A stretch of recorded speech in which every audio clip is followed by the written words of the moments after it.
سورہ البقرہ آیت نمبر 121 تا 140 کا اردو ترجمہ۔ بسم اللہ الرحمن الرحیم۔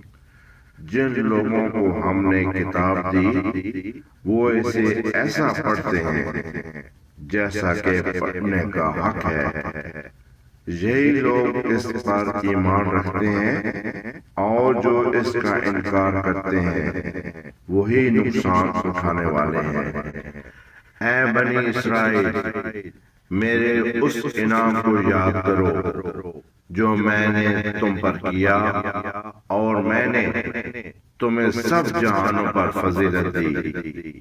اور اس دن سے ڈرو جب کوئی کسی کے کچھ کام نہ آئے گا، نہ اس سے کوئی معاوضہ قبول کیا جائے گا، اور نہ ہی کوئی سفارش اسے فائدہ دے گی، اور نہ ہی ان کی مدد کی جائے گی۔ اور جب ابراہیم کو ان کے رب نے کئی باتوں میں آزمایا تو انہوں نے انہیں پورا کر دیا۔ اللہ نے فرمایا، میں تمہیں لوگوں کا امام بنانے والا ہوں۔ ابراہیم نے عرض کیا، اور میری اولاد سے بھی۔ اللہ نے فرمایا، میرا عہد ظالموں کو نہیں پہنچے گا۔ اور جب ہم نے اس گھر کعبہ کو لوگوں کے لیے مقام عبادت اور امن بنایا اور حکم دیا کہ مقام ابراہیم کو جائے نماز بناؤ، اور ہم نے ابراہیم اور اسماعیل کو تاکید کی کہ میرے گھر کو طواف کرنے والوں، اعتکاف کرنے والوں، رکوع اور سجدہ کرنے والوں کے لیے پاک رکھو۔ اور جب ابراہیم نے دعا کی، اے میرے رب، اس شہر کو امن والا بنا، اور اس کے رہنے والوں میں سے جو اللہ اور آخرت کے دن پر ایمان لائے انہیں پھلوں کا رزق دے۔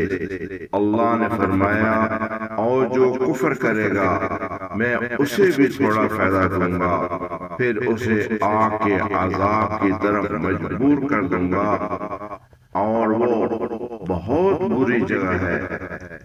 اور جب ابراہیم اور اسماعیل کعبہ کی بنیادیں اٹھا رہے تھے تو دعا کر رہے تھے، اے ہمارے رب، ہم سے قبول فرما، بے شک تو ہی سننے والا جاننے والا ہے۔ اے ہمارے رب، ہمیں اپنا فرما بردار بنا، اور ہماری نسل میں سے بھی ایک فرمادار امت بنا، اور ہمیں اپنی عبادت کے طریقے بتا، اور ہماری توبہ قبول فرما، بے شک تو ہی توبہ قبول کرنے والا، رحم کرنے والا ہے۔ اے ہمارے رب، ان میں ایک رسول مبعوث فرما جو انہیں تیری آیات پڑھ کر سنائے، انہیں کتاب اور حکمت سکھائے، اور انہیں پاک کر دے، بے شک تو ہی غالب حکمت والا ہے۔ اور کون ہے جو ابراہیم کے دین سے منہ موڑے، سوائے اس کے جو خود کو بیوقوف بنا لے؟ بے شک ہم نے اسے دنیا میں بھی چن لیا تھا، اور آخرت میں بھی وہ صالحین میں سے ہوگا۔ جب اس کے رب نے اس سے کہا، فرما بردار ہو جاؤ، تو اس نے کہا، میں رب العالمین کے لیے فرما بردار ہو گیا۔ اور ابراہیم نے اپنے بیٹوں کو یہی وصیت کی، اور یعقوب نے بھی، کہ اے میرے بیٹو، بے شک اللہ نے تمہارے لیے یہ دین پسند فرمایا ہے، پس تم ہرگز نہ مرنا مگر اس حال میں کہ تم مسلمان ہو۔ کیا تم اس وقت موجود تھے جب یعقوب کے پاس موت آئی، جب اس نے اپنے بیٹوں سے کہا، تم میرے بعد کس کی عبادت کرو گے؟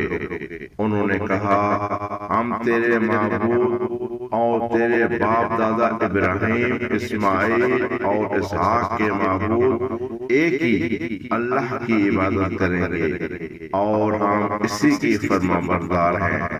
یہ ایک امت تھی جو گزر چکی، ان کے لیے ان کے اعمال ہیں اور تمہارے لیے تمہارے اعمال ہیں، اور تم میں سے ان کے بارے میں نہیں پوچھا جائے گا۔ اور وہ یہود و نصارہ کہتے ہیں کہ یہودی یا نصرانی ہو جاؤ تو ہدایت پاؤ گے۔ کہہ دو بلکہ ہم ابراہیم کے دین پر ہیں جو موحد تھے اور مشرکوں میں سے نہ تھے۔ کہو ہم اللہ پر ایمان لائے اور جو کچھ ہم پر نازل کیا گیا اور جو کچھ ابراہیم، اسماعیل، اسحاق، یعقوب اور ان کی اولاد پر نازل کیا گیا اور جو کچھ موسیٰ اور عیسیٰ کو دیا گیا اور جو کچھ دیگر انبیاء کو ان کی رب کی طرف سے دیا گیا، ہم ان میں سے کسی کے درمیان تفریق نہیں کرتے اور ہم اسی اللہ کے فرما بردار ہیں۔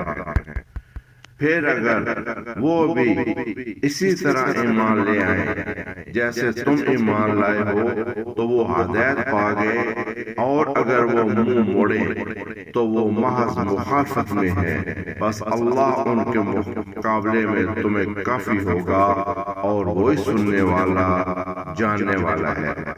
کہو اللہ کا رنگ اختیار کرو، اور اللہ کے رنگ سے بہتر کون ہے، اور ہم تو اسی کی عبادت کرتے ہیں۔ کہو کیا تم ہم سے اللہ کے بارے میں جھگڑتے ہو، حالانکہ وہ ہمارا اور تمہارا رب ہے۔ ہمارے لیے ہمارے اعمال ہیں اور تمہارے لیے تمہارے اعمال، اور ہم تو اسی کے خالص بندے ہیں۔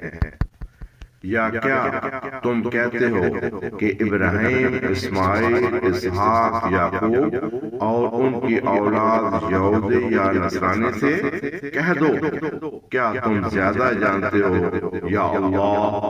اور اس سے بڑا ظالم کون ہوگا جو اللہ کی گواہی کو چھپائے جو اس کے پاس ہے، اور اللہ تمہارے اعمال سے غافل نہیں۔ صدق اللہ العظیم۔